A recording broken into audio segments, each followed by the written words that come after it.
My book, Making Schools Work, was published in late 2003. And that book reported on my research on 223 schools across the U.S. in half a dozen public school districts. And the point of it was to find out whether a decentralized school district will produce better student achievement. And it does, just like in business. Once you get to be medium-sized or large, you've got to decentralize and give each unit manager control over their budget, their plans, and their execution. Traditional public schools don't do that. They don't let the principal decide who to hire, nor how many teachers of which kind, nor how many staff. That's all done by formula.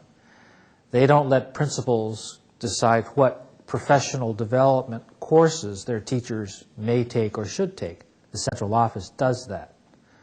They don't let principals decide how many periods there should be in a day or how long those should be, nor what books to use, nor what curriculum to deliver to meet the state standards. Central office does all that. In a decentralized school, the principal does all that. My first study demonstrated that these decentralized districts, of which there are precious few, actually deliver significantly higher student results. Not many people bought the book, but the people who did buy it took it very seriously, and as a result, New York, Chicago, and Boston are now implementing those ideas in pilot programs or in phased programs. And other districts, including Seattle and Houston, which I studied, have been at it, have been doing this decentralization for nearly 10 years now. Also, San Francisco, Oakland, St. Paul, in the entire state of Hawaii, are all beginning to implement this decentralized approach. And several other districts I know have hired consultants and are starting to seriously look at the possibility. So it's kind of interesting. I was in New York 2 months ago and met with my literary agent. And I met with my editor at Simon & Schuster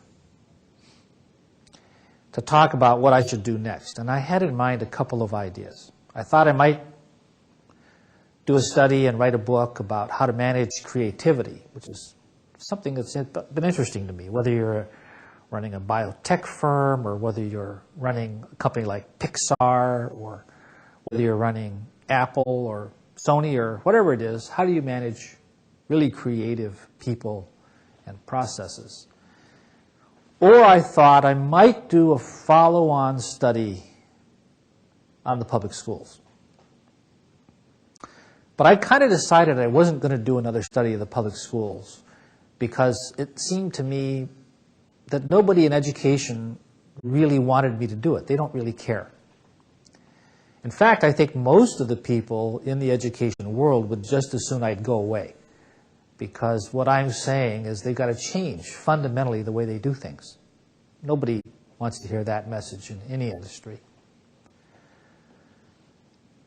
And then I went to my college reunion in Williamstown, Massachusetts in June. And they had asked me to give a talk, which I did. And for the whole weekend, I had classmates and friends come up to me and say, "Bill, that's so exciting, what you're doing and what you've learned. You've got to keep it up." And I said to all of them, I think I'm going to quit doing this research. It's thankless. Nobody cares. Nobody buys the book. Now, there are some people who are taking it really seriously, and they're in places that matter, like New York, Chicago, and Boston, and like St. Paul and San Francisco and Oakland. But fundamentally, I get just beat up everywhere I go. Everybody criticizes me. The whole education establishment is after me. It took me 2 years to get my first academic article on this subject published because the people from the education side were so critical of my work, although the reviewers from the business school side liked it. And then these classmates and friends of mine from college from 40 years ago would say to me, you can't not do that. You can't drop it. Precisely because it's so thankless that no one else is doing it. You've got to keep it up. And I thought, wow, maybe they're right. Maybe that's what universities are for. Maybe that's what tenure is for, to take on an unpopular, distasteful challenge that you think is an important one. And then a couple of days later, I was down in New York City and talked with my editor at Simon & Schuster, and I told him about my 2 book ideas.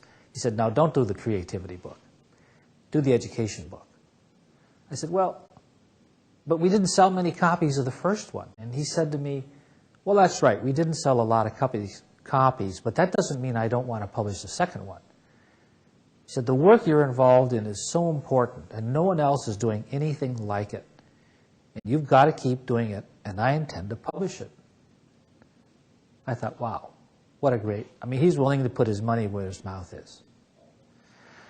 And then I talked to my literary agent. He wants me to do both, of course. And I haven't decided yet whether I'll do the managing creativity one or not. But I got home so cranked up that I immediately went to work on the follow-on study and have started it. Raised $500,000. I got another $500,000 to go. I'm hiring staff right now. And I spent the last month flying around the country and meeting with the superintendents in Boston and Chicago and New York and Oakland and St. Paul and Seattle and so on. So I'm off doing it. I think it's about the most important thing I could be spending my time on right now. And fortunately, I have the freedom to decide to spend the rest of my career studying whatever I think is really important.